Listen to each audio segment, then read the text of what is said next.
Hangout, podcast where two bearded film fans watch the best and worst horror movies of all time. My name is Luke Kate, and joined by my regular co-host, Mr. It's Mr. Ben Errington again. So I had a little sneezy cough. Yeah. How's it going, man? You all right? Nice hat. Thank you. I'm all right. This is my friend's brand. I won't read it out. Okay. Don't want to be an advert. We'll have to get some revenue for him. But yeah, it's nice, isn't it? There you go. My friend. My friend the hat. Ben the hat. How are you? Okay. Yeah, good. Can we briefly, before we start, can we briefly talk about a photo of you which has surfaced on social media over the last couple of days, which is you 17 years ago playing guitar. Yeah, it would have been about 14. 14 years old. Do you know what you were playing at this particular moment? It would have been either Smells Like Teen Spirit, because I haven't been playing for long. So either Smells Like Teen Spirit, The Rock Show, or maybe a bit of Enter Sandman. It was, those early kind of riffs where everyone plays at a time. But it was like the first time playing with bass, and it was like, whoa. Whoa, man! The first time you hear when you're playing it like as part of a group, it is an amazing feeling. Your face in that picture is pure joy. I'm the one on the left. And then you're the one on the left, yeah. And you've also done a follow-up picture of you and your friend, and you both look like that was last night as well. And you both look like the same, like you've evolved into the same person. I think my head's a lot bigger. Yeah, we have. Yeah, because of hat. Dieter looks exactly the same, pretty much. Just taller. Oh, how did you feel when you realised it was 17 years ago? It's weird because that was like the start of my adulthood in a way, like the start of like branching into different culture other than like getting to music and metal music and like branching out from the norm, I guess. And that's so long ago now, 17 years ago.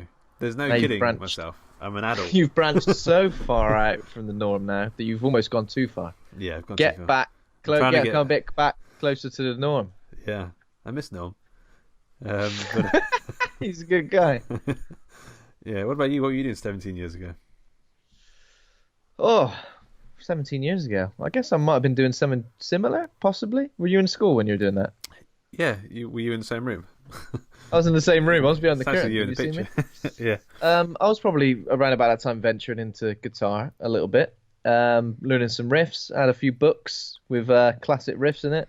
I never did Smells Like Teen Spirit. I think I did Lithium. Remember that Nirvana song? Yeah, I think I was learning that song. Yeah, is that one? That's the one, I think, yeah. And I really, really wish that I stuck at it because I'm probably as good at guitar now as I was then. I didn't stick at it. I stuck at guitar. Sticky guitar, though. It was sticky, yeah. It was sticky. Well, it's a nice little reminisce. Yeah, man. So, wait. Years. So when did you start singing? Because you were a singing man rather than a playing man. Yeah, a little bit after that, I think. So I was trying to play guitar and sing at the same time for a while. And then when like an opportunity to be in a band came about, they didn't need a guitarist, they only needed a singer. So I was a bit like, okay, I'll try and do that instead of playing guitar. And that was it, really. That was it. I realised that was a lot easier than playing guitar. Because I think I was at that point lugging the stuff around, amps and stuff. Yeah. I think I was at the point where I was like, guitar, I could play, but not well enough to like really play live, unless I was really like concentrating, like this face. Like doing that really concentrating face. Sat down, not learned how to play standing up yet. Yeah. Still sat down on stage. Yeah. There's a guy in it like local music nights who had his foot on the monitor the entire time because he couldn't play with it on a strap, so he had to have it sort of on his knee, and he did that for years. That's mental. Yeah.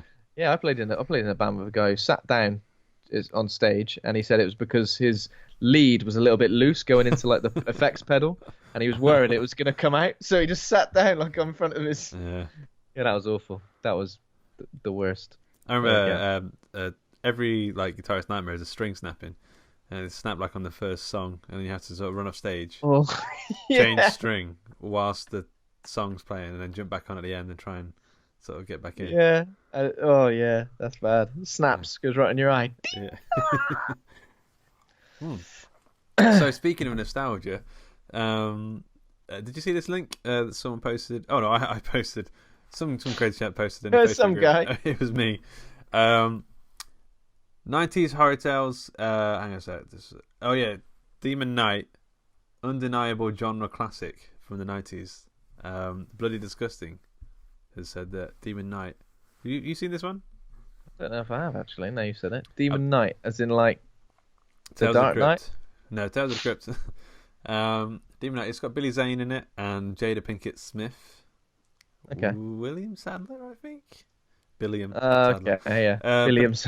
It's So when we did that episode ages ago, it's like 10 things that sort of made us into horror fans or whatever. It was one of the films that really gave me some kinder trauma. I remember watching it from behind the sofa, pretending not to watch it as my dad was watching it, and freaking the fuck out in my mind because the sounds were gross. It's a film, yeah. It's not like a. They did 2 films, I think. This one and another one. I don't know what it's called. Bordello and Blood, I think maybe.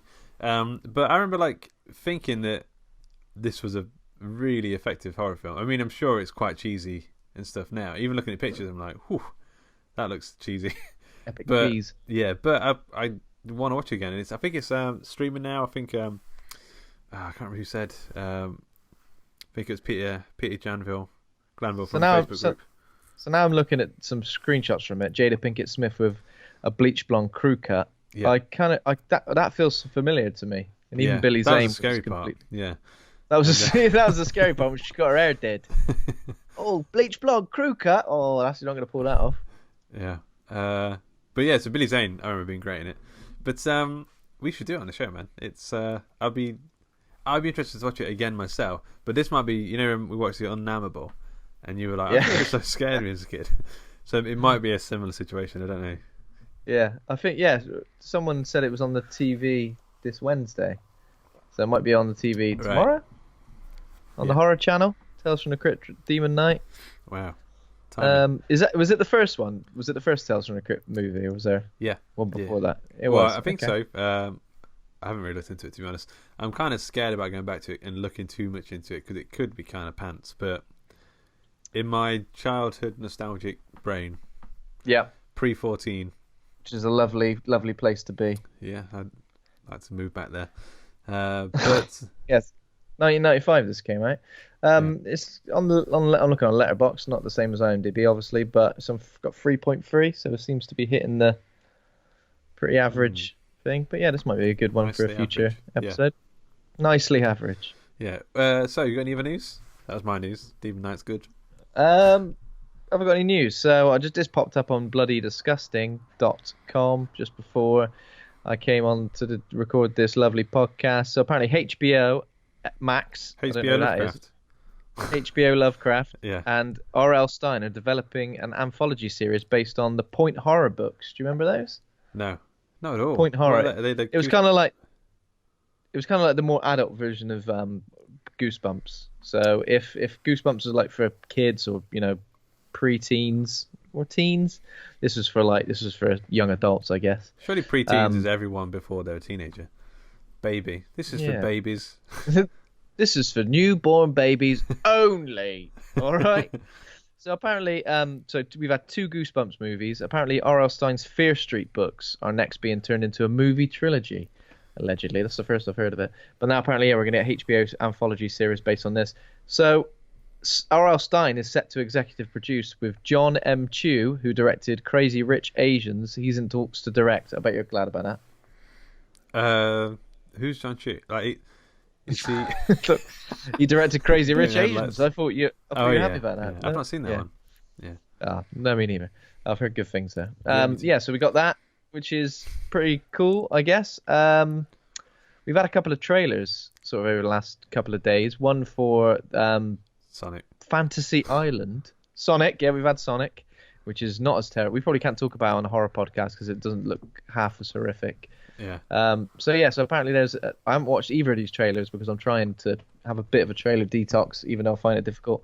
So Blumhouse and Sony have developed Fantasy Island, the sort of late 70s, early 80s TV series, and apparently now they've reimagined it as like a murder mystery horror film, which sounds quite interesting. It's got Michael Pena, the dude from Ant-Man and stuff. Yeah. And a few other people.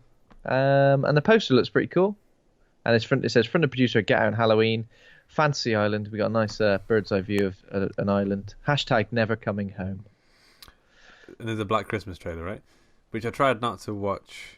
Oh, Is that what you were going to say? No, I wasn't going to say that because I've seen the Black Christmas trailer. I mean, it played before Doctor Sleep. Did you see it in the cinema? Yeah. So basically, it's the whole film. There's nothing. Yeah, it gives away. There's absolutely all nothing. The twists. Killer is revealed. We even sort of understand the killer's motive. Yeah. From the trailer, and it plays out almost start to finish. I think it's one of the worst trailers for ruining films that I've seen in a long, long time. And it is actually officially made me not want to see it. So before, if I maybe saw the poster or knew there was a Black Christmas film, I probably would have gone to see it. Now I've seen that trailer twice. It looks a bit Riverdale as well. I think it's tapping into that Riverdale market. Yeah. Riverdale. So that wasn't the one. I was going to say someone else, Blumhouse. Blumenau. So Elizabeth Moss is starring in a new take on the classic horror film The Invisible Man. So it's Universal and Blumhouse apparently. So we got a trailer for that as well. So it looks to be something. Lee Winnell, right? The guy who made. Correct. Well, he made a lot of Saul, stuff, but Upgrade was his. Sidious, Upgrade, yeah. Yeah. So it looks like obviously they've completely poo-pooed the old Dark Universe shite now, haven't they? Universal. Yeah. They've gone, look, we can't. Because I'm not sure who was attached to play the Invisible Man. Was it Johnny Depp? Yeah. Yeah. Who was attached to play this one? We don't. Yeah. Visible Dave. I don't know. So apparently this is coming out next February. If you want to watch this trailer, do it. I'm probably gonna maybe avoid it. I had the tagline scrub through like that. Oh yeah. Oh, it's good. So the tagline: what you can't see can hurt you.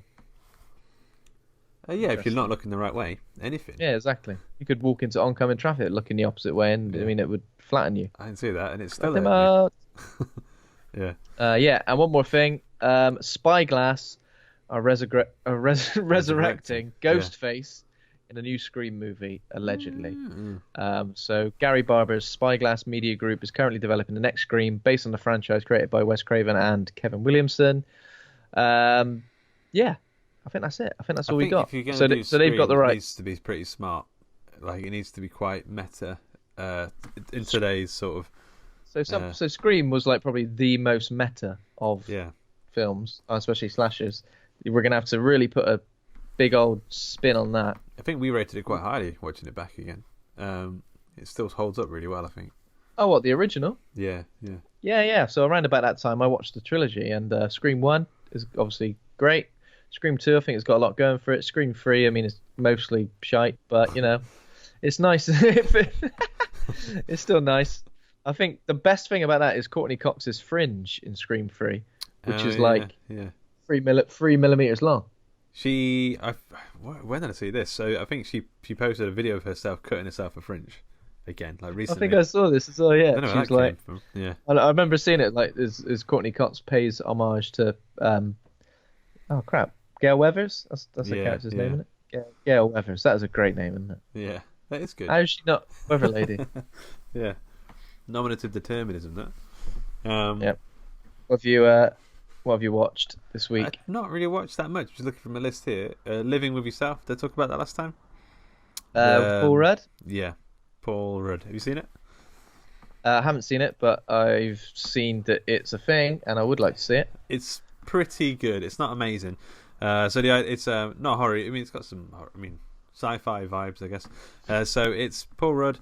He's not a very happy man. He goes to a spa.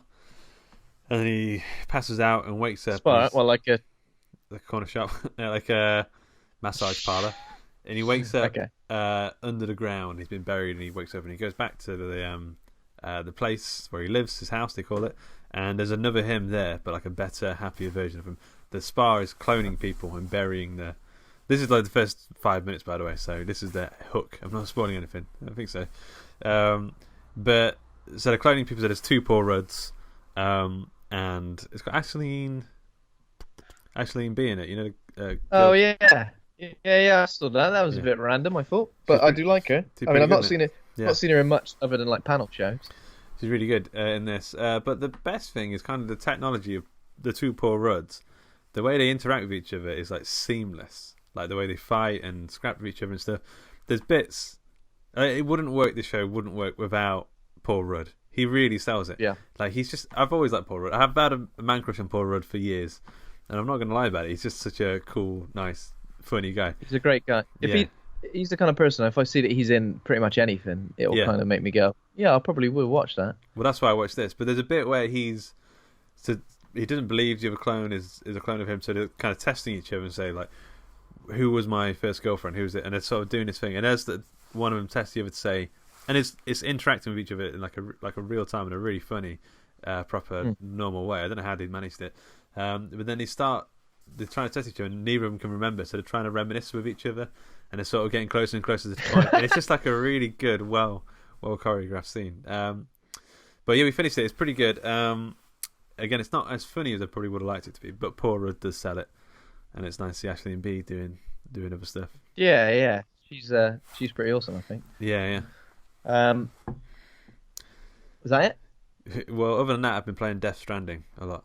Oh, you have been playing Death Stranding. Yeah, well, man. I'm not a kind of guy who normally spends like launch price money on a game, but I'm a big Hideo Kojima guy. Metal Gear Solid games. Like, even if I didn't like this game, I still feel like I would want to support Hideo Kojima's like ongoing, because this is his own company now and he's doing his own thing.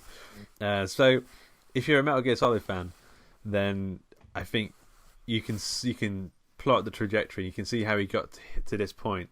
This game that he's made. It's a weird game. It's like an indie game in the sense of it's an unusual mechanic. There's not much fighting and that kind of stuff. But it's done with like AAA treatment, beautiful graphics, post-apocalyptic world. Norman Reedus, like, and Leigh Seydoux, and like all these actors, but they look. The games have never really been able to capture like emotions on faces that well. But this, like, you should see the neck skin on Norman Reedus. Like, it's so good. This neck skin, you're like, bloody hell, look at that bloody neck skin there. That's look real. at that neck skin. Never seen anything like it. See all the little bumps and grooves in that. But yeah, it's good. I mean, I'm only like a few hours in. It's a weird game. It's kind of got some horror elements. It's all about death and the bridge between life and death. I've watched a fair amount of, reviews and gameplay bits and bobs, and I'm still not officially sold on the fact I want to spend full price on it. I mean, I definitely really do want to play it. Yeah. I just kind of feel like maybe I should wait a little bit. But now that you've got it, and I know a few other people who've got it and playing it as well, I might get tempted even more to pick it up. But I mean, it's a weird one because it's kind of scared. Like, I'm scared of recommending it to people outright because it isn't a Metal Gear Solid game, or like it's not the same thing. I'm a huge fan of Kojima as well, and I've always been Metal Gear is like probably my number 2 gaming franchise. So I've always kind of played I've always been into everything he's put out, even the massive cutscenes in every Metal Gear game. Yeah. And from this does look strange. It looks like it's not easy from what I can tell, but challenging. It's so the main mechanic of the game is you're a delivery guy in a post-apocalyptic world that looks like Wales. Like you've got to take packages from like one end to another, and you sort of got to move around the terrain, and you sort of manage your inventory and that kind of stuff. So it does kind of look a little bit boring on the face of it, but there is something quite amazing when you manage to make it to the other wherever you're going. It does feel like you've actually gotten through quite an ordeal. How does it feel though when you've done that and then you need to do another mission, which is essentially take something else elsewhere? Well, it's still building at the minute, so like there's always new mechanics and stuff adding on at the minute, so it never feels like I'm doing the same thing. And there's like new bad guys. Well, like there's new threats and stuff, and yeah, it's cool. I'm really liking it. Yeah, I'll probably pick it up. If not now, then in the next few months. Yeah. Other than that, nothing. And really. Then nada. What about you? So I have watched. I've been watching. So Watchmen. I think I'm on episode 4 now, and I'm pretty much loving it. It is such a great sort of extension of the universe from the comic books. And they've done some really interesting things with existing and new characters. And the Nine Inch Nails, well, the Trent Reznor Atticus Ross soundtrack is amazing. I've been listening to that like almost as much as I've been watching the show. So I recommend that. I've started watching Castle Rock as well. So obviously the Stephen King set in Castle Rock. First season, so I haven't seen any of it before. So I've only about 3 episodes in now. Have you seen it? Yeah, we watched. Me and Kat watched it. What are you thinking to it so far? I think it's quite interesting so far. I keep thinking, I need to like read up about this episode so I realise what Stephen King characters and Stephen Kingisms are actually there. And I'm kind of recognising a few bits and bobs, but kind of like, I don't know. It's good. I like it. I like the atmosphere of it. I like the setting. Did you like it? I think the whole thing should have been more. Well, we're going to talk about Doctor Sleep, but so I felt like Doctor Sleep for me is maybe one of the best adaptations of King's work in the sense that it feels like you're reading a Stephen King book. It really feels like they really nailed all of the elements of a Stephen King novel. So you did read Doctor Sleep, right? No. Oh, you didn't? Okay. But I've read a lot of Stephen King books. That's going to be interesting. But Castle Rock, I felt like it should have been more Stephen Kingy. Like they took a lot of stuff from Stephen King's universe and ideas and concepts, but none of the Stephen King qualities of a story. Like you'll see as you go through it, it's pretty good. I mean, it is good, but it doesn't read to me like a Stephen King. I mean, most TV adaptations maybe go a little bit too close to Stephen King's material, and this is like does the opposite, which is fair enough. But I feel like a show called Castle Rock about celebrating and exploring the world of Stephen King should have felt a bit more like a Stephen King story. Yeah, it's got the lead actress from Evil Dead in it, the Evil Dead remake. Jane Levy. Levy. Yeah. That's pretty cool. And apart from that, I just watched both of the Happy Death Day films. Oh yeah. Happy Death Day and Happy Death Day to You. Have you seen them both? Seen the first one. Seen the first one. Okay. I thought these were like pretty fun. There's some good ideas. Like despite the fact we've seen Groundhog Day essential stuff done quite a few times. Edge of Tomorrow, things like that. I think the lead performance from an actress called Jessica Roth, who plays plays a character called Tree, short for Teresa, but I was amused by that. I think she kind of carries it because I think without her, it's a bit of a paper thin plot and concept, if that makes sense. Yeah. But probably the most PG horror film I've seen in a long time. Yeah. Because there's no blood, there's no real scares, there's not that much tension. There's what word am I thinking of? Even less. I mean, I keep bringing Riverdale into it, but that's a good sort of barometer of where people, teenagers' sort of horror levels are. It's less violent than Riverdale. Like it's less. Hasn't got anywhere near as many deaths or scary. And there's montages in it which are set to so in the first film I can't remember what song it's set to, but in the second film there's a death montage set to Paramore's Hard Times, and it's just it feels like a teen a teen comedy more so than a horror film. It's like a teen. Both of them are like teen comedies with, I don't even want to say horror elements. No. With death. So Happy Death Day to You, there's like a different spin on the rules that are set up in the first film, but it feels inconsistent for me. Like I didn't really. I asked more questions about the logic and this film than I have in a long time.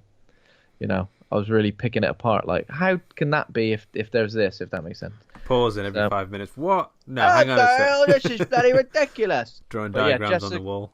Jessica Roth, I think, is a great. Red strings from where. But Jessica Roth is great, and I'd like to see her. I'd like to see her in more things because she represents. When you feel frustrated with the film, her performance comes across like she's frustrated as well, and I've kind of felt like I was with her in that sense. But girl power. Yeah, girl power. But the killer and the reasoning behind that didn't quite sit with me as well as the rest of the film did, if that makes sense. Yeah. It's like they've literally just gone, right, we need a killer in this film, and he's got a baby mask on, so he's going to be iconic. Slam him in there somewhere, or her. Oh, Oh, yeah, but that's I'm it. gonna guess. Is it the Asian friend? Don't guess. Don't ruin it for anybody. Is it the girl from the what do you call it?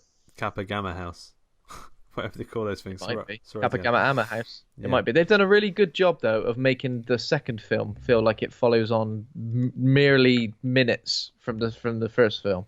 Oh, You know, even if it was made like 2 years Today?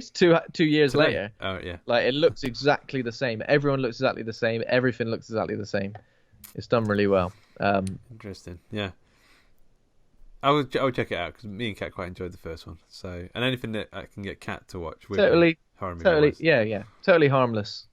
Give it a go. Okay, so is that it? Sorry, anything else you wanted to That's it, mate. That's it. divulge? Okay, so Divulge.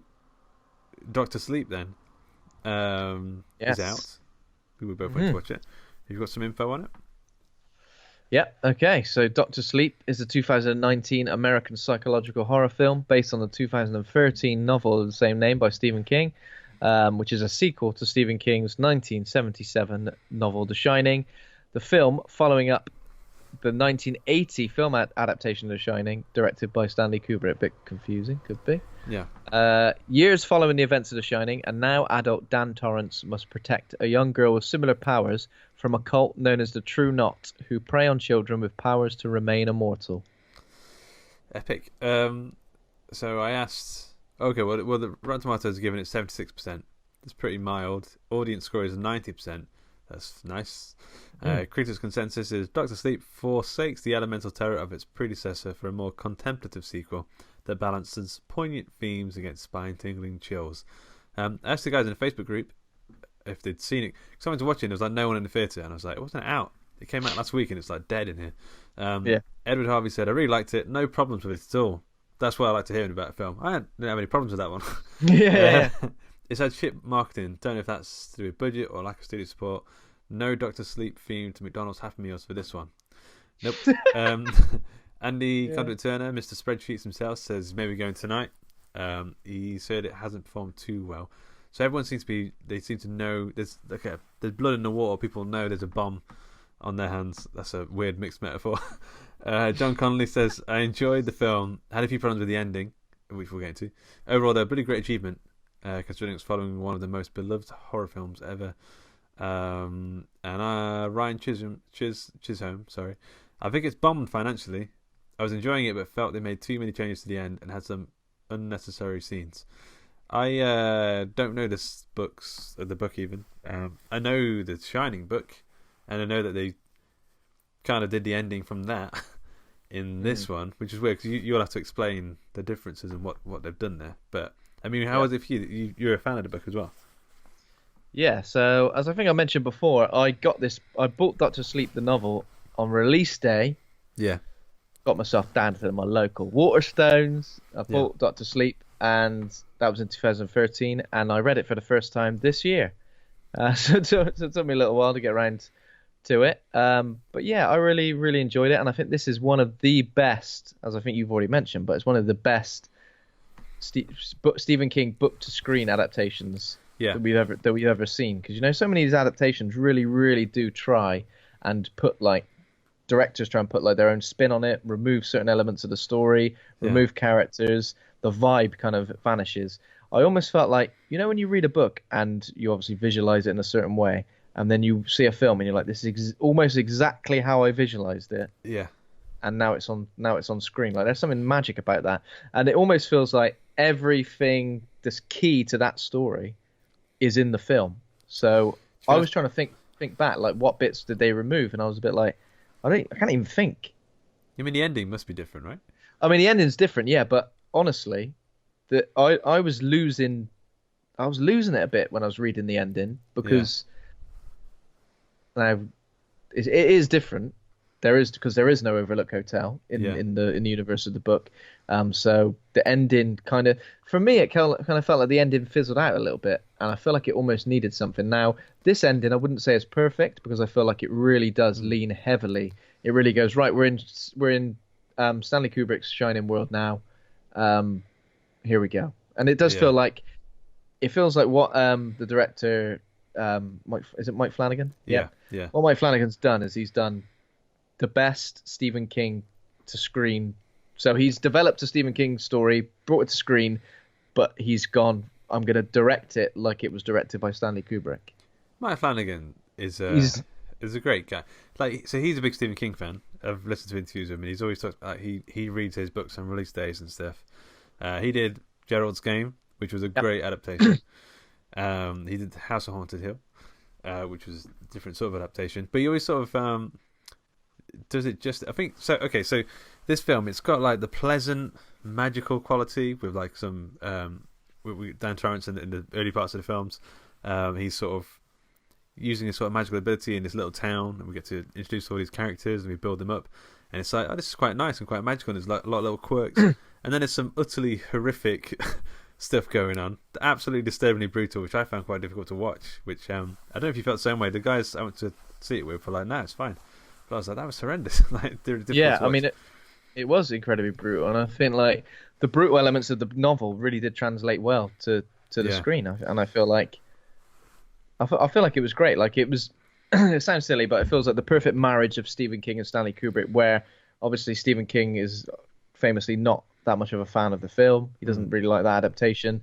So this feels like he's got nods to two absolute greats. Yeah. And he's gone, and he hasn't disrespected either of them. He's kind of gone, like, I'm sure Stanley Kubrick might have something to say about that.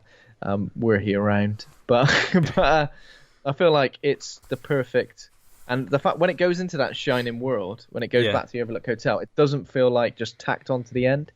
It feels like it really does exist in this world, and Dan Torrance. I don't know if it was because it was late, but I did kind of feel like going into that third act, I would like to have sped up a little bit. There's a few too many lingering long shots. I was like, I understand what you're doing, but there's 2 hours into the movie. I need to go home. 2.5 hours, yeah. Come on, I gotta go home. Yeah. I think Ewan McGregor's performance is really, really solid, as is the girl Abra Stone. But I think the highlight of this film is Rebecca Ferguson as Rose the Hat, who is like a really, really great villainous character, because she just seems pretty much just like a normal, nice lady until she's murdering children. Yeah. But yeah, I think she was good, and I think her sort of back and forth with Abra Stone was really good. Cliff Curtis as well. Nice to see him when he pops up in various films. He's part of like the local townsfolk that sort of build up around Danny Torrance's life. Yeah. So and the rest of the True Knot. I think the rest of the True Knot. There may be two or three of them that kind of stand out. The rest of them really are sort of in the background. You really don't get much from them. But I was really impressed. So we need to talk about the fact that most films nowadays de-age people digitally. Like pretty much every film I've watched in the past 6 months has had someone de-aged digitally. This film did it quite different. So it was like it would recast people and then make them up to look like the person they were playing. The guy who played Dick Halloran, Carl Lumley. I was like, Jesus Christ, that's the same guy, surely. Yeah. Like, that's is he the same guy. He's the not aged. Yeah. Scatman Crothers, who originally played. Yeah. So Scatman Crothers passed away in 1986, merely 6 years after The Shining. It's a woman, Alex Esso, played Wendy Torrance, played like Shelley Duvall. She had like fake teeth in, I think, and she was doing that kind of milks up performance. That Shelley... She was perfect. I think if you close your eyes, you would have thought that was Shelley Duvall. Yeah. I mean, the only one that kind of gave me pause was the person doing Jack Nicholson. So that is the dad from Haunting of Hill House, isn't it? Yeah. So. And I didn't even realise it was supposed to be Jack Nicholson at first until his voice started to do the Jack Nicholson voice. But other than that, I thought it was quite cool. It's quite interesting. Initially, when I saw this, I was a bit like, oh no, they didn't need to go that far with it. But then after a while, I was a bit like, actually, I kind of like it. Yeah. I mean, it could have done without it easily, but I think it wasn't totally shit. And it kind of makes sense, considering, he died at the Overlook. Yeah. So it kind of makes sense that it would have claimed him. Yeah. Okay, so the film opens in 1980, which is like 2 or 3 years after the first film ended, Mm-hmm. and they're in Florida. Danny Torrance is living with his mum. They're trying to get over it all. He's still haunted by the ghosts from the Overlook Hotel that followed him. But through the advice of Dick Halloran, who's just like a ghost guide sort of guy now, he teaches Danny to use mental boxes. It's quite well done. I mean, the bits with the woman coming out of the bath, I can't remember her name. Like, she's in it. Like, she gets out of that bath like 20 times in this film. yeah. Like... Get out of the bath. Go on. You're bloody. Yeah. Your skin's red raw. But there's a bit where the little Danny boy, walks into the bathroom, like no longer fearless, and he snaps her up in a mental box. Yeah. So there are these mental boxes which seem to be inside the hedge maze from the Overlook. So yeah, these apparitions that are haunting him, he manages to slam them away in these mental boxes and lock them up in there. And that's his way of essentially dealing with what is got to be proper annoying, getting ghosts. Bloody well annoying. Yeah. Yeah. But at the same time, in the same town, I think, there's a little girl called Violet who has a bit of The Shining in her. I don't know how we know that actually. Oh, she can guess the colour of a flower or something. Yeah. But she's out for a little wander at a little park, and she stumbles across like this woman wearing a hat. Are they supposed to be like gypsies? Is that kind of the? Well, they're kind of like gypsies, gypsies, tramps and thieves, travelers. Sort of this. They're like a cult, really, aren't they? A cult, but I guess the reason they're like gypsies or travelers is because they need to keep moving around because they're killing children in various towns, so they can't hang about, I guess, because they get caught. The gang is called the True Knot, and the woman is called Rose the Hat, which is weird. But there's really people. Go on, sorry. So they're like vampires, but they, instead of sucking blood, they suck shining essence out of people. So fear and pain apparently purifies the shining essence, which they call steam. Yeah, that's a very Stephen King thing. Like the purifying or the flavouring of the meat. Yeah, he loves all that, doesn't he? As much torture as possible to inflict on children, it would seem. Stephen King, nice one. Yeah. So as Violet's being talked to by Rose the Hat, the rest of the True Knot kind of like gather around. They just seem to appear out of nowhere, like all of a sudden, just meerkats or something. And some of them look strange. Like there's obviously the giant guy, the granddad. What's his name? Like, who was the giant from Twin Peaks. Yeah. And then Crow Daddy, who's like a cool sort of kind of Mexican dude. But the rest of them just look like normal people. And it's just like some normal dude who works down a local calf. There's that hippie guy. He's played a hippie in something before. Right, okay. There's like a guy who just looks like he's a secret agent. One of them. Well, he was a secret agent. Yeah, he was. Never find out his backstory, but that's kind of the point. So it's a different book. The way they leap on this girl, is pretty terrifying. This before the film. This is like the opening shots of the film.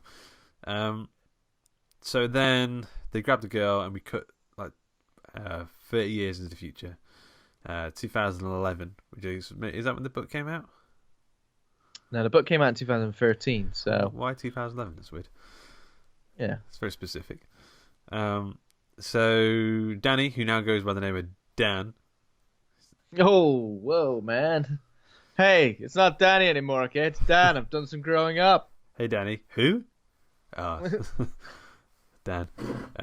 So he's like a shell of his former self now. He drinks. He takes drugs, I think. Steals money from pregnant ladies. Is she pregnant or has she just got a kid? Oh, got a kid. But who knows? Probably. Same thing. Steals money, but yeah, he's a bit of a shithouse, isn't he? Yeah. But he drinks to suppress his like shining ability because it's just to drown out the noise, I guess. Yeah. I mean, it seems to move on pretty quick. We do get flashes of imagery of the Shining bits. That occasionally there's a music sting that comes in. But so far it's kind of its own thing. What happens? He gets on a bus, and then he gets on a bus. He goes to like a small town. I can't remember what the town's called, but basically, as soon as he gets off there, he befriends a guy called Billy Freeman, who seems to like see something of himself in him. Like we get to understand, he's he probably got been a in this. shining as well or something. Like he's got a bit of a shine. Oh, shiny forehead. I don't know if we're shiny. Yeah. He got a shiny forehead. Yeah. So basically, this is Cliff Curtis with cornrows, which I quite liked. Yeah. So yeah, he gets him a job. Basically, the job that he kind of works at this like little tiny railway. Is it called the Teeny Town Railway or something that goes around the sort of center of this town? And he gets him a job at like a hospice, and basically becomes his AA sponsor. Takes him to the AA meetings and says, "Look, mate, you gotta kick the sauce. You can't be drinking all this shit on the job." It's nice. I mean, it's just a pleasant like group of scenes. It's like seeing him recover. He's got like his blackboard on the end of his bedroom for some reason for the person who lived there before, and the landlady writes the rent on the wall. It's like nice little funny little scenes. I really like the scenes of him being the orderly. There's a little cat, which I read a thing about a cat who does this, who goes and lies on the bed of the person who's about to die, and they call him Azzy. It's a cute little cat as well, a really sweet little thing. And then Danny kind of takes on his role where he gets the name Dr. Sleep because he helps people pass over to death, to die. So I guess the cat's got a bit of the shining in it as well, which did make me very worried for it at the time. I was like, oh shit, I hope that cat doesn't get eaten. So what does he do? He kind of like just people who are scared, of passing over. He kind of like talks to them, but he also does a little bit of a shining trick where he sort of says, "Relax, everything's going to be all right," and it does sort of help people. There's that bit where the guy's like, "I can taste blueberries." You remember at certain points, and Danny says, "Yeah, I can taste them too." And then he starts to remember memories from the other guys, from the dying man's memories. So he starts singing the song that was on the radio from this guy's memories. It's just really sweet. It's just kind of lovely, and that's what it means. So Stephen King books, they can be nice. Like in the opening bits, we've already got like a bit of a character arc already of him. And this is within the first. Exactly. First 30 minutes or so, we already know enough about him. The fact that we've already spent a lot of time with him in The Shining as well, so we know what he was like as a kid, and we know what he's gone through, and so we understand his plight. And now the fact that we see him coming out the other end of it is almost like you feel, thank God, it's all going to be okay. Yeah. At the same time, there is, before the 8-year jump, the vampire people are following a girl who calls herself Snakebite or something. She's got the shining, but she uses it to sort of lure men and steal their money and leaves like little fang marks on the face. The vampires take her, but they kind of like her because she's kind of evil. So like, I like your style, kid. You've got talent. But I like raw. your style, and she can telepathically control people as well. So pusher, I think they call them. Which I think is a Stephen Kingism as well. There's a couple of pushers. So they wait. So one thing, Rose the Hat has these little jars that look like they're kind of like futuristic alien technology jars. They look like the Predator should have them on a ship. What does it go into detail in the books? I'm not sure if it does really. It's just these canisters that store the steam, isn't it? I guess I'm not sure where she got them from, or they sell them at Asda. Maybe they do. No, they don't sell them at Asda, mate, but they do sell them at Tesco. You've got to shop around, all right? Yeah, I'm not really sure. So around about this time as well, we get a little bit of Abra Stone, who's a little girl. She's celebrating like her something birthday, 6, and we kind of see that she's got the shining, but she's pretty hardcore. Yeah. She's making a load of cutlery stick to the ceiling. Yeah. And she. Yeah, and does he begin receiving communications from her? But he just sees hi or hello written on. She starts writing notes on her piece of paper, and they start appearing on Danny's blackboard of a wall. Yeah, that's right. But I think she did it. She starts doing it when she's really young, though, like just a hi and a hello, and this is, So basically, it's like a message board, but for people with Shining. The Shining. Yeah. You behave yourself, Danny Torrance. I want to see you try to mug anyone off. Yeah.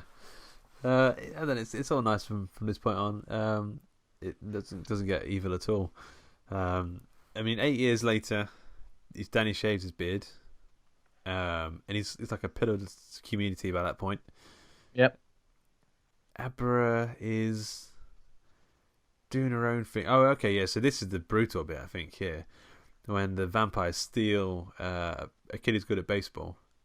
You can like sense where the ball's going to come This from. is after the 8. This is after the 8-year jump, and this is after 8 years have passed, and Danny's still sober, and he gets his sort of like 8-year thing.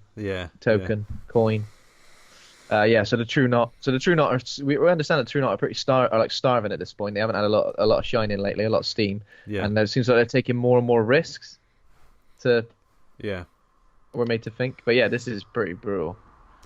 So it's Jacob Tremblay who plays this kid. He's the kid from the Dark Tower movie, right? He's in other stuff. So I feel like we've got kind of a. Is he the kid from the Dark? I've seen him in. Isn't he in like? What's he in? I was going to say he was in. He's in Room, isn't he? So that was his big break, I think. Yeah. When he's in Room, but he is in Predators. Oh yeah. Sorry, not Predators. The Predator. Yeah. I don't think he is in the Dark Tower movie, you know. Before I Wake, which is another Mike Flanagan film. Yeah. He's the boy from Wonder. Yeah. I don't think he is in the Dark Tower. Who's the kid from the Dark Tower? Don't know. Someone else. But yeah, I think he's too young. I think he's a bit older, the kid in the Dark Tower. Okay. The kid in the Dark Tower is Tom Taylor. Okay. Plays Jake. Does it look like him? Not really, just another kid. Okay, fair enough. Yeah. Okay, so they steal this kid. They take him back to the little camp.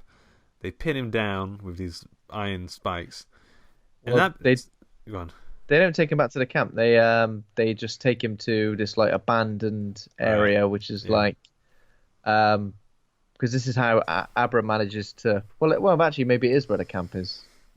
They're all sort of parked up there, and it's abandoned sort of mill or something like that, which is how Abra manages to track him down, because she remembers she sees in her head like some signs and stuff. Yeah. I mean, okay, why is this so brutal? I mean, it's because he's this little scared boy, and there's a group of adults all around him, and I find okay, it's not going to be so bad because the film hasn't been so bad so far. It's been all right. It's not been too brutal or anything. Then he says that they have to make it painful or something, and then he just starts stabbing it. And I don't know, seeing the fear in the boy's face, seeing the blood like spatter against his chin. I found that kind of, I don't know, it was hardcore. It was hardcore. I was pretty shocked by this. I think it was more shocking even so than in the book, obviously, because, hearing a little boy's murder described is a lot different to sort of seeing it like this, and everyone sort of gathered around him, and the way they sort of like suck the steam out of him, they're all gathered around like hungry, horrible, disgusting. Gross, yeah. And like when he's all dead, they're like, they get the last little bits out of him, like he's like a carcass or something. He's sort ketchup bottle. Yeah, tapping it to get the last couple of spurts out. Run him under the tap. Yeah, I don't know. It just seemed pretty harsh to me. But Abra. But I was going to say, this being so harsh made the comeuppance elements feel really fucking good. Yeah, with Abra. Yeah. Yeah. So Abra sees the whole thing, right? She's shining all over the shop. She's shining all over the shop, and she's like projecting herself there while it's happening. So she obviously has been drawn to it from wherever. I think we're told we're made out it's like 1,500 miles away or something like that, aren't we? Yeah. It's like quite a way away, but Rose sort of sees her there at one point. She senses her, so I guess we're made to think that Abra's super super strong. Rose is like Rose the Hat is kind of like maybe on a level as strength as her. Like she's never seen anyone as strong as Abra before. Yeah. And then of course because of that they're even more starving, and they're like, right, we're gonna have to go after her because she's like the strongest I've ever known. And she basically tells Crow Daddy, who is the sort of other sort of like co-leader of the True Knot, that he needs to go and find her, draw her out. Yeah. And then there's a bit not long after that where Rose like astral projects herself into That was a weird Abra's scene. I mind. wasn't expecting something quite so visually sort of unusual, but it's pretty cool. Yeah. So, Abra manages to like lay a trap for Rose. So obviously, she understands that she's being hunted essentially by her. Even though I guess she doesn't fully understand what it is, but she's pretty good with the old shine, isn't she?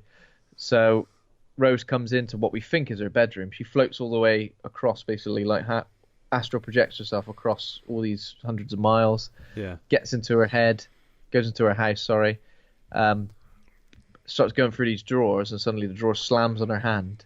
Yeah. And there's a really creepy version of Abra who's like got no eyes. Is that right? Yeah. And pink hair. Who's pink hair. Yeah. So she's disguised. I don't know. Like she's disguised herself in some way so that Rose doesn't know what she looks like. Yeah. And so the trap she sets for her is when Rose realizes how strong Abra really is. There's a horrible bit, obviously, where Rose pulls her hand out of the drawer, and there's like almost like a degloving, like in Gerald's game, isn't there? Yeah. Where she tears all the skin off her hand. That's pretty brutal. Yeah, but like that bit, like being that's come up just after the brutal bit. You get like the comeuppance tingles. You're like, yeah, fucking. Yeah, that's right. Take it. Again, that's why I think like Rose the Hat is such a good character, because she does seem pretty normal, but then she commits these really, really horrific acts. With really no. Just before this as well, I think Abra set up a visit for. Well, no, she goes and visits Dan. She travels on the bus, goes to Dan's town, and basically meets him, and they obviously have exchange information about having the shine in. But then she explains about the true knot and what she saw with the baseball boy who was the kid that was murdered. But Dan basically says you should stay out of it, stay away from it, avoid drawing attention to yourself, because if they're as strong as you think they are, they're gonna come and they're gonna murder you. Yeah. Yeah, Danny's still a bit scared, bit of a scared little kid, really. Yep. Don't want to get involved, does he? Yeah. But Abra, I don't know. Maybe the dream bit's after that, because Abra. Yeah, I think the dream bit is just after that. Yeah. Okay, so we get it straight here. The Knot are going after Abra because they know where she lives.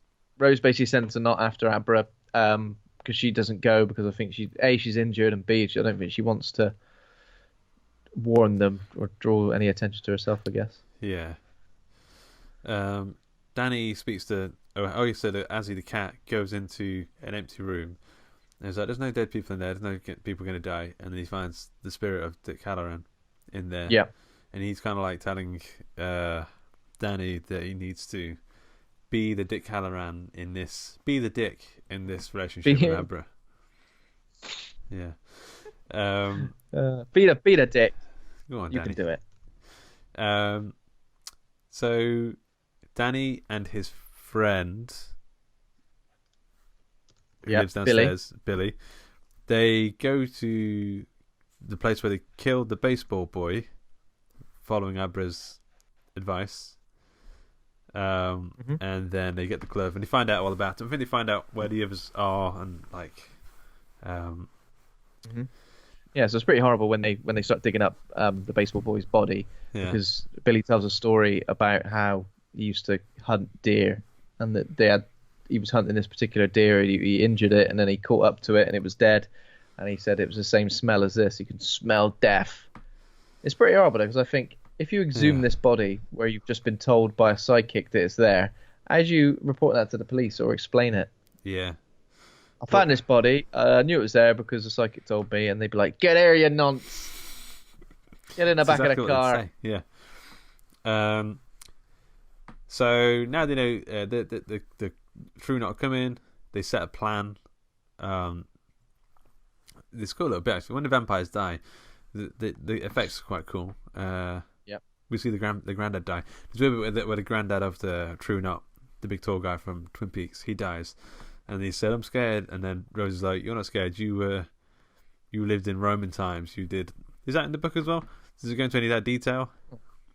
I can't remember much of that, but I'm sure it is. But yeah, she basically just makes out that he's been around for hundreds of years and he's done this, done that, and he shouldn't be scared because he's basically big, scary, horrible bastard. But when he's dying, he's kind of going translucent when he's breathing, and then coming back into it, and then translucent again. And they yeah, look it's like pretty good. you know when someone blows like a vape smoke into a bubble. That's what you were thinking. When he was dying, you go, he looks like a bloody vape bubble. He looks like a vape smoking a bubble. Like into a fairy liquid bubble. And then it like pops at the end. And now we know what you do with your spare time. You're like, I got all evening tonight. What I'm gonna do? I'm gonna vape the shit out of some bubbles.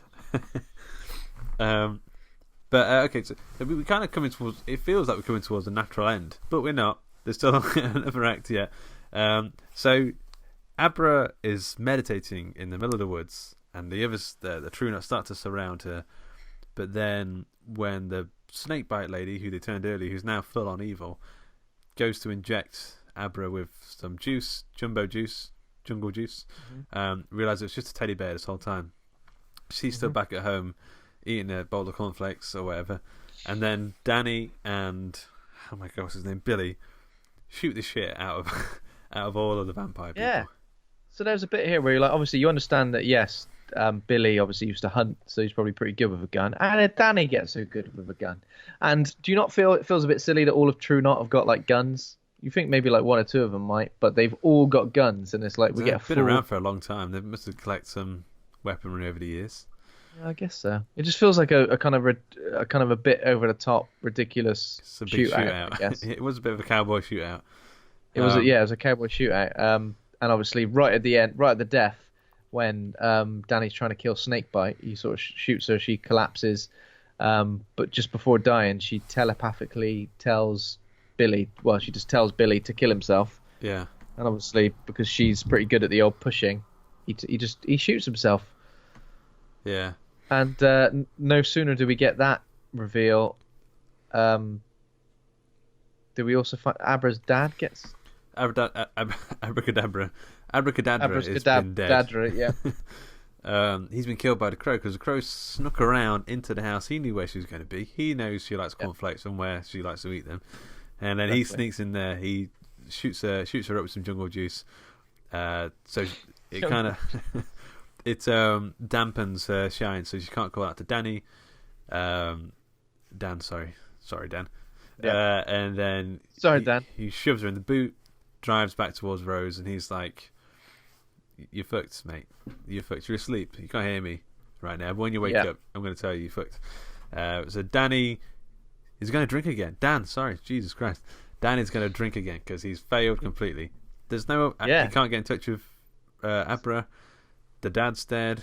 His mate's dead. It's all gone to shit. I mean, it takes a pretty dark turn, at this point where you think, it's pretty hopeless now. Yeah. He goes and buys a bottle of Lambrini, goes back to his house, and he's going to drink it, but he's like, I can't do it! He smashes it. Yeah. Which is good. So there's a weird little bit. So we all know that Danny's got the shining. We got the impression that when he was a kid in the first film that he was a pretty powerful shiner, because Dick said, "You're a pretty powerful shiner," or something like that. And then so Danny said he's got a few tricks up his sleeve. I don't know how he does it, actually. He finds her, but then possesses her body. Yeah, and he manages to through her use his power. Yeah. To force Crow Daddy to basically crash the car, which kills Crow Daddy because he didn't have his bloody seatbelt on. Idiot. No. You'd think if you've been around all these years, you're like, I know I'm basically immortal, but at the same time, safety first. Safety first. Yeah. Yeah. So if you've been around, if you've been around for 200 years or whatever, surely you're like, I can't slip up. I've got a streak going now. I've been alive for so long. I've got to really pay attention or he's just got really cocky. Yeah. But he shoots out the thing. And Abra's like, I hope that's really painful for you, mate. And he's like, it is. And he's like, bloody hurts me, mate. It bloody kills. Yeah. But now Rose is on her own, and she's like a woman scorned, and she opens up her cans of Fanta. Yeah.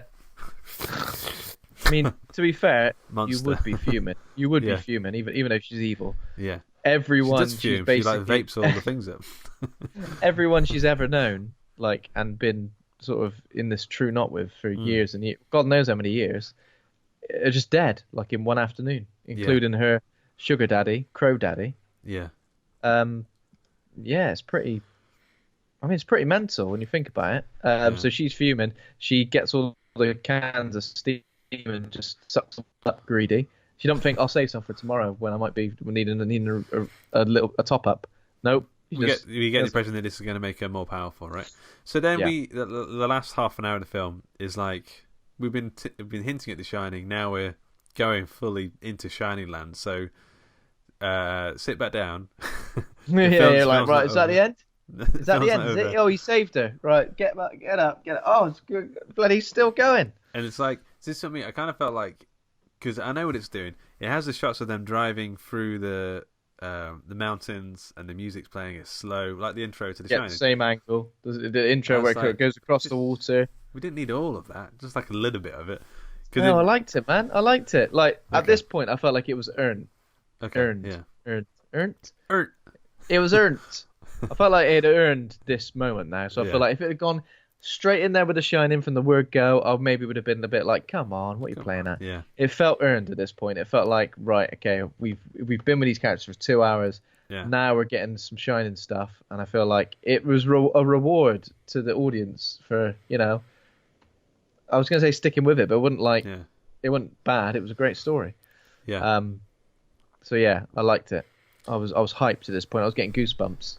Yeah, I was really enjoying it. I mean, to get to the Overlook Hotel, it's all boarded up and it's all like off. And he said, I need to go in and wake it up.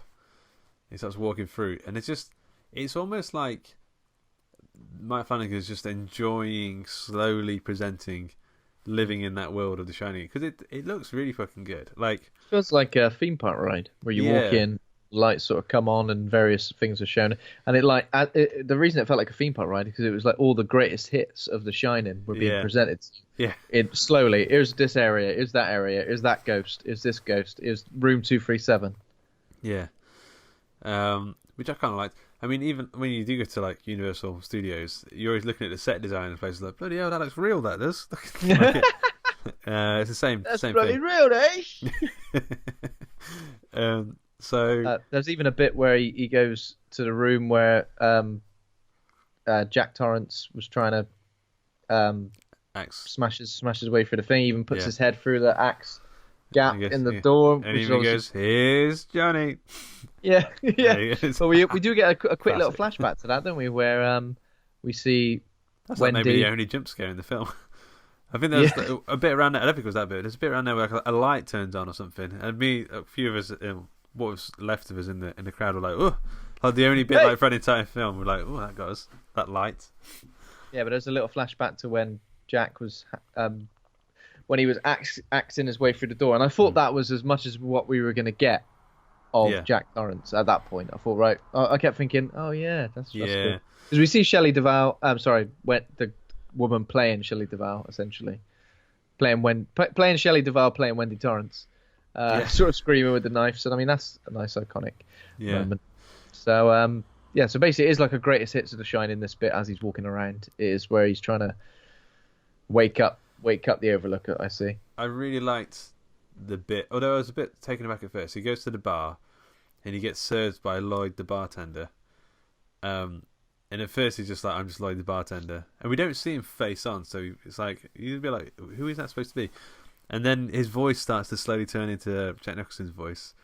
Yeah. And he talks about the thing as if it's medicine. I think it's a similar line.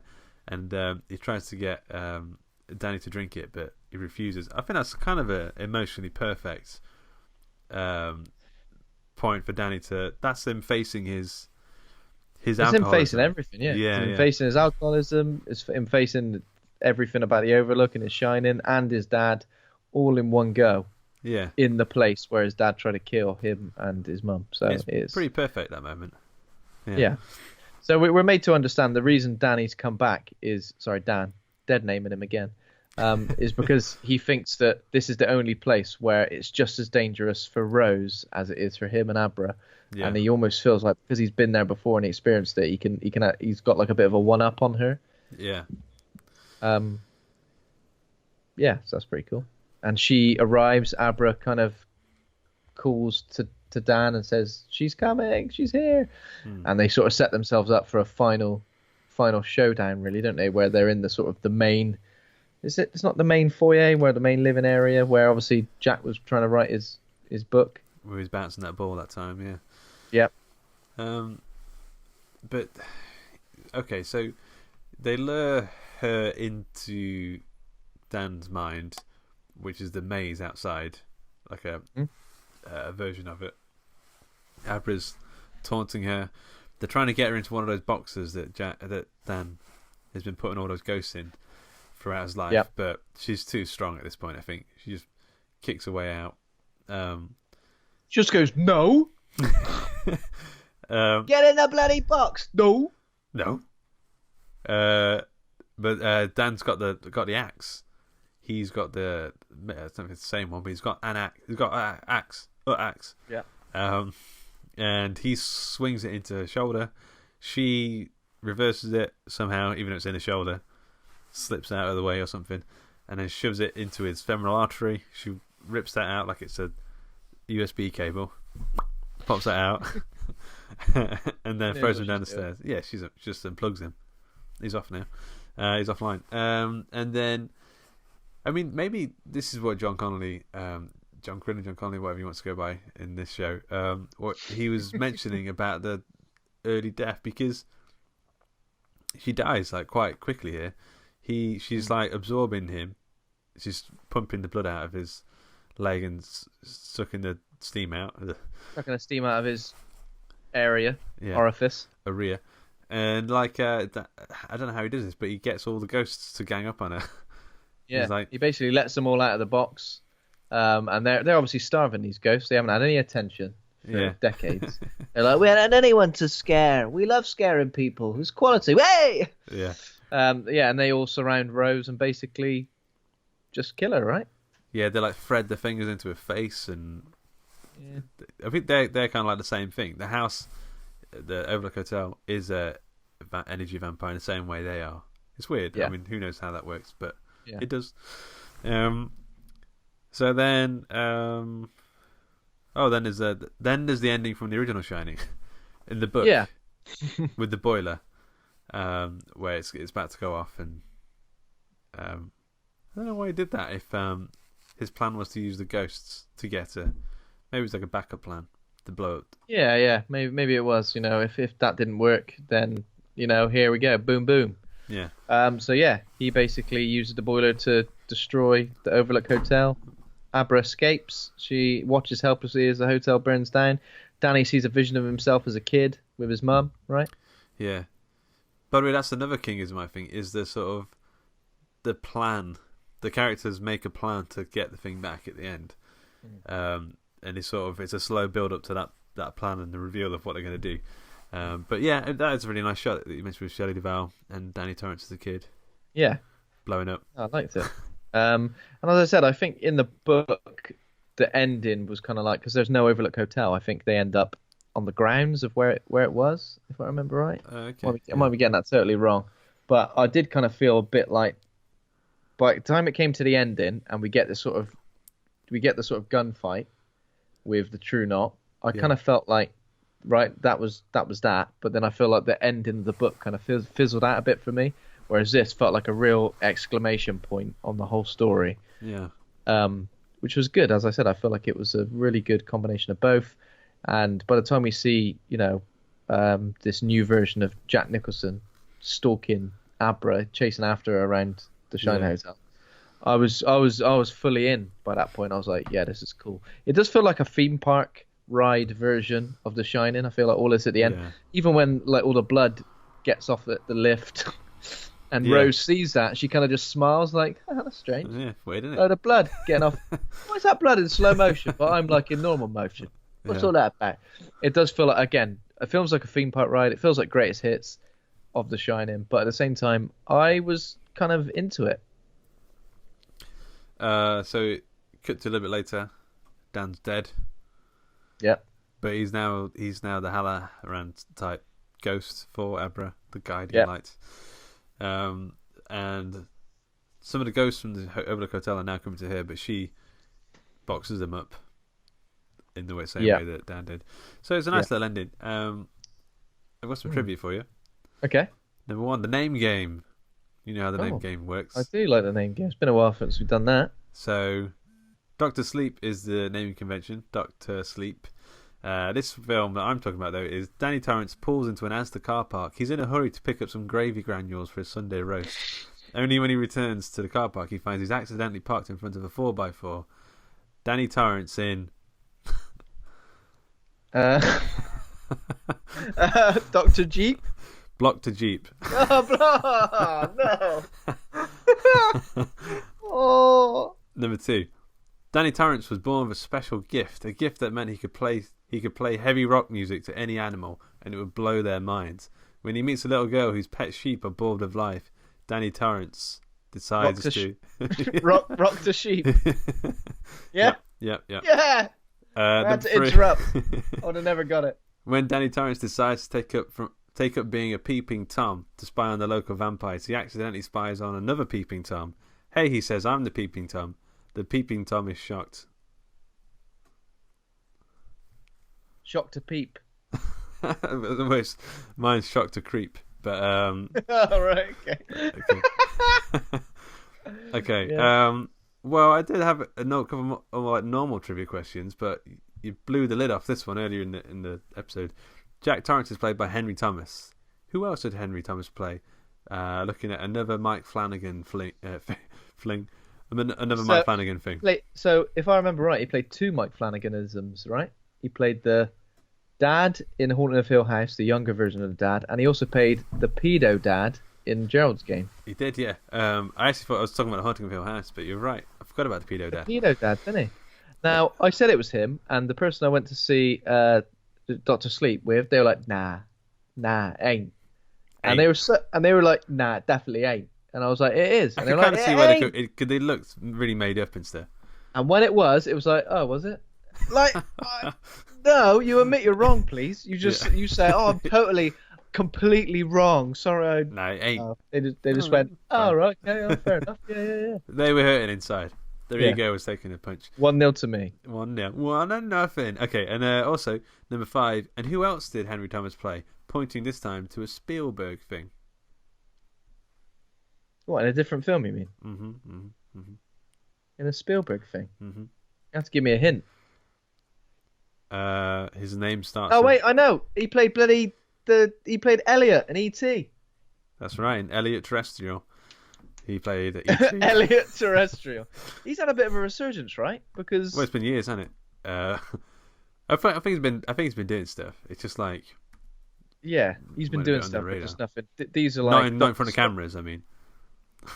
Oh, yeah, he's been doing a few things. He had to do a local shop. He donated blood one week. Done up the garage. Probably done at the garage. He's buying a Christmas tree as we speak. Okay. A bit early. That's just what it's like, though, isn't it? Okay, so 5 out of 5. Well done. Oh. Now you need to rate the film. Are you going to give it a 5 out of 5? Or are you going to stick to the normal convention and give it a grade? I'm going to give it a grade. I'm not going to mess up the convention. Right. 115 episodes into this podcast. I just couldn't do that. Consistency is key. So I've been thinking about this. I've kind of... You're talking about gravy. Oh, sorry. Yeah. long and hard about it. And, it might be one of my favourite Stephen King adaptations because I love Stephen King. I love The Shining. This felt like a really nice marriage of the two. It could have gone terribly, terribly wrong, I think, because, when you're trying to pay homage to King and Kubrick in the same film without stepping on either of their toes. Kingbrick or Kubring. I don't know. I think I'll give it an A-. Stevely Kubrick. Yeah, Stevely. Mr. Stevely. What did you say? An A-? I said A. You weren't even listening. I was putting words together. A-. Wow. Correct. I was going to go for a B+, but I think because I watched it a little bit I watched it about a week before you, so I've had a little bit more time with it to kind of think about it. And I think it really is good. It really is good. It really is great. Interesting. Well, I can't wait to watch it again. This film, you're right, it could have been a shit show. It could not have been any better, really. Like, he could not have played it in any other way to keep everyone sort of happy. Like, he He even got Stephen King on board, who hates the Shining original movie. He To be fair though, Stephen King, as Mike Flanagan's already directed Gerald's Game, I feel like Stephen King's like I can't slate him now. Yeah. I can't slate him now. But I don't know. He's played it really, really perfectly, like pitch perfect, really. Like I said, I think it feels a little bit long in places towards the end, but it was late and I was very tired, so it could have been that. But I'm gonna give it a B plus at the minute. Maybe it'll go up to an A minus next week. Who knows? But I'm generally surprised. I think this might be one of my favourite films this year. Favorite horror movies this year. It's definitely. I think it's solidly in my top 5 of the year. Definitely. Yeah. Cool. Yeah, man. What else is in your top 5 of the year? Just. I don't know. Let's have a quick look at some of my starred ones. Happy Death Day, Joker. Yeah. I think top 5 for me. Joker. Yeah. Once Upon a Time in Hollywood. Yeah, definitely. Lords of Chaos was pretty banging. The Norwegian death metal. A Dog's Journey. Thing. The one with the dogs there. A Dog's Journey was up there. Yeah. I'm not sure what else. Maybe this is number 5. Number 4 is something else. What else? Midsummer. Yeah. Is around there. Booksmart was good. Comedy. Just looking through my list here. I've got a list written down didn't somewhere. go to that many new films until fairly recently, apart from the ones that we talked about. I've got a lot of stuff from like not this year, but yeah. So this is up there. Climax is probably there as well. That weird. It's a good one. Oh yeah, I've not seen that yet. Maybe one day. What are we doing next week? Oh, good question. I don't think we've officially decided, so it'll be a surprise for the listeners. I've got a couple of ideas. Okay. I'll run them by you before we fully commit to anything. Yeah, sounds good.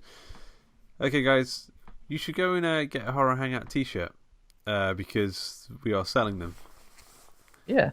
Okay, so this show is brought to you by Hawk and Cleaver. Where? Topshop. Asda. Or you can go to hawkandcleaver.com and click on the little shop button and then click the little buy button and then it'll be too late. You'll be bought in it. But you have bought in it by then. You would have bought in it. I need to bought in one as well. Yeah, I need to bought in one. Okay, the show is brought to you by Hawk and Cleaver. Head over to hawkandcleaver.com and grab a t-shirt. Become a patron over at patreon.com/Hawk and Cleaver. Thanks to Kovac Cameron for our theme music. Thanks to Acast for hosting the show. Thanks to the listeners. By the way, Ben, I didn't tell you, we're nearing 50,000 downloads of Horror Hangout. Wow, that's quite an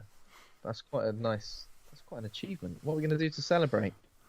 I don't know. Just smile and nod. It should be down Bristol way end of this month, so maybe we should do something then. Really? I think so. Yeah. When? 25th. Why you told me this? I did tell you ages ago for some work thing. 25th to the 29th, I think. Get 25th to the 29th. Get in my. I was going to say bed then. Get in my Bristol. Get in my Bristol. All right, we'll hang out. I'll do a high five. I'll drive past you while you're on the street and high five you. And that's all I'll see of you for the entire week. Yeah. Oh, okay. Yeah. Yeah, man. So people go to the Facebook group. It's cool. There's going to be more people there. Recently, a lot of activity. It's nice to see people there talking about stuff. Talking about the horror films and shite. Yeah. Thanks to my co-host Ben for being a right dude. Thank you very much, Luke. It's been a pleasure as always. All right. Talk to you in a bit. Bye. See you soon. Bye.